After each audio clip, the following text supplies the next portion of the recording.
দেখো কি কাণ্ড হয়ে গেল। মা এখানে এসেছে হচ্ছে শাক নিয়ে, মানে মা অনেকদিন বলছে আমার মাছ টাছ খেতে ভালো লাগছে না, আমি শাক খাবো।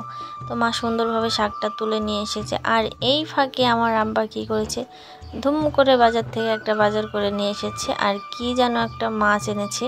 তো বলছে যে আগে সকালে শাক ভাজবি, এখন আগে মাছটা রান্না করো। তো সবাই চলুন আমার আব্বু কি কি বাজার করে নিয়ে এসেছে আপনাদের সাথে সবটাই শেয়ার করব। তো এখানে আমি নিয়ে এসেছি সব কিছু। এই দেখুন, এই ব্যাগটা ভর্তি মাছ, আর আমি একটা ডিশ নিয়ে এসেছি, আর এই ডিশে অবশ্যই মাছটা রাখবো। তো কি কি বাজার করেছি সবটাই দেখতে হলে আমার পুরো ভিডিওটি সাথেই থাকতে হবে। না আর এখনও যারা আমার চ্যানেলটি সাবস্ক্রাইব করেননি অবশ্যই সাবস্ক্রাইব করে দেবেন, আর পাশে থাকা বেল আইকনটি চেপে দেবেন।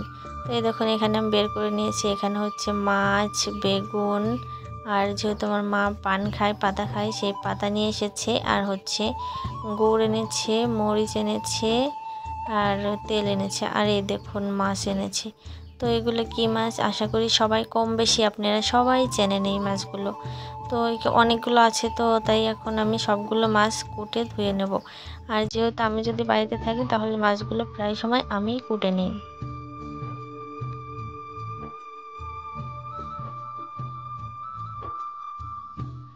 তো আমাদের এই ছোটোখাটো এই জীবনযাপন আপনাদের কেমন লাগে অবশ্যই কমেন্ট করে জানাবেন। আর যেহেতু আমি এখন বাবার বাড়িতে থাকি, কম বেশি ভিডিও দেওয়ার চেষ্টা করব।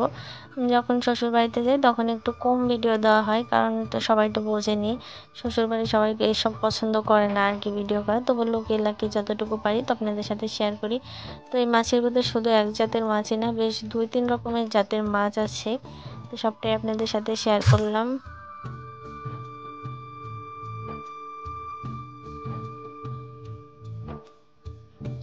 আর এই ব্যাগের ভর্তি আছে কিছু একটা আলু। তো আজকের মতন সবাই ভালো থাকবেন, সুস্থ থাকবেন, আর নিজেদের প্রতি খেয়াল রাখবেন।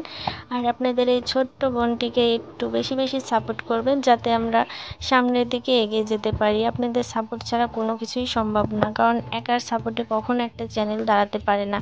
আপনারা যদি একটু সহায় হন তাহলেই সম্ভব। সবাই ভালো থাকবেন, সুস্থ থাকবেন।